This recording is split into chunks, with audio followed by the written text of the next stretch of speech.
Le meilleur de Gong sur Internet, iPhone et iPad en replay sur Gong Vision.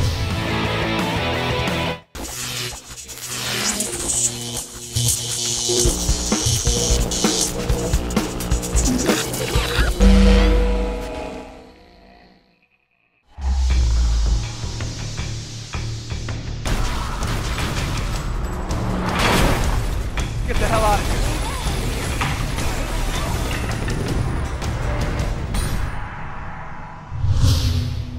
Bienvenue dans Inside, l'émission qui part enfin en vacances. Dead Island est une série de jeux immersifs qui vous plonge dans une île paradisiaque.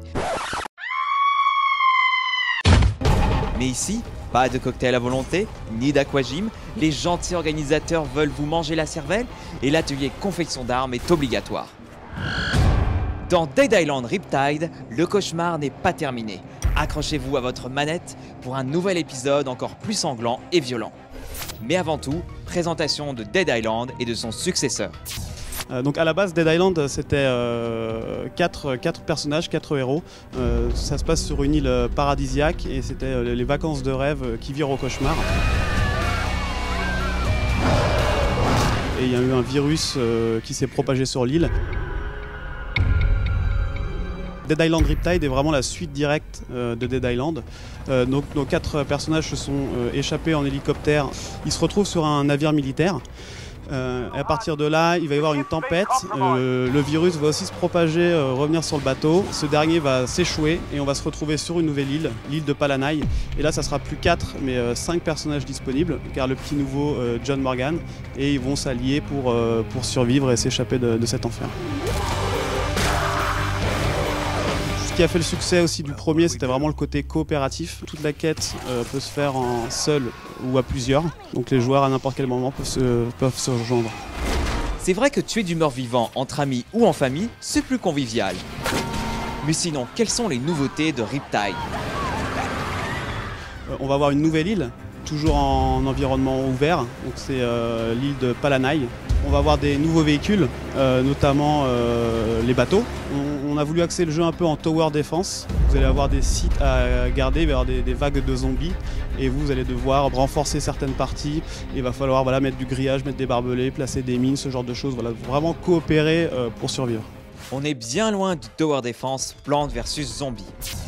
Dans Dead Island, vous partez de rien et vous devez faire votre marché parmi les ruines et les cadavres pour créer vos armes avec 3 bouts de ficelle comme un bon petit MacGyver. Et vous utilisez quoi pour découper du zombie ? C'est vrai qu'au niveau de la personnalisation des armes, on peut aller très très loin, et encore plus dans Riptide. Donc couteau barbecue, une grosse lame, un peu de fil, on attache du gaz à briquet et on a une lame super chauffée qui tranche les membres vraiment facilement. Sinon, à part pour le paysage, quels sont les avantages à charcuter des zombies sur une île tropicale ? C'est beaucoup plus facile quand un zombie est en maillot de bain par exemple, pour pouvoir couper la jambe ou le bras. On voit vraiment les différentes jointures pour couper. Jeux vidéo, films, séries, BD, les revenants sont depuis quelques années inévitables. À votre avis, pourquoi cet engouement ? C'est vrai que ça fait quelques années qu'il y a une mode du zombie. On aurait pu croire qu'elle serait passée. Ça reste vraiment dans les mœurs. C'est pas qu'un phénomène de mode. Un zombie, c'est quoi ? C'est quelqu'un qui réfléchit plus vraiment, qui fonctionne à l'instinct, qui est un peu bête, animal. Moi, quand je vois des gens bronzer bêtement pendant des heures durant sur une île, je trouve qu'on se rapproche, pourquoi pas parfois, du zombie. Et c'est parti pour un test inside spécial. C'est qui le gentil zombie à son pépère ? Reconnaîtrez-vous ces zombies et d'où ils viennent ? Ça c'est The Walking Dead. Ça c'est marrant, ça doit être un film marrant parce que ou un peu violent. Day of the Dead. Ah non, je l'ai pas sûr. Oh mais je connais ça, je l'ai vu il y a très... Ah c'est Branded. Ah ça je connais, ça c'est Shaun of the Dead. Ça c'est Frigide Barjot. Ah, là. Ouais, ça on s'en rapproche. Hein. Dead Island Riptide, c'est le jeu parfait pour faire de la confiture de mort-vivant ou jouer à Bob le bricoleur façon Romero. Vous serez alors prêt pour la soi-disant invasion de zombies qui semble toujours pas arriver, mais continuons à y croire. Allez, sortez la planche à clous, broyez les organes de tout ce qui bouge et évitez de finir en casse-croûte. Allez, à une prochaine dans Inside.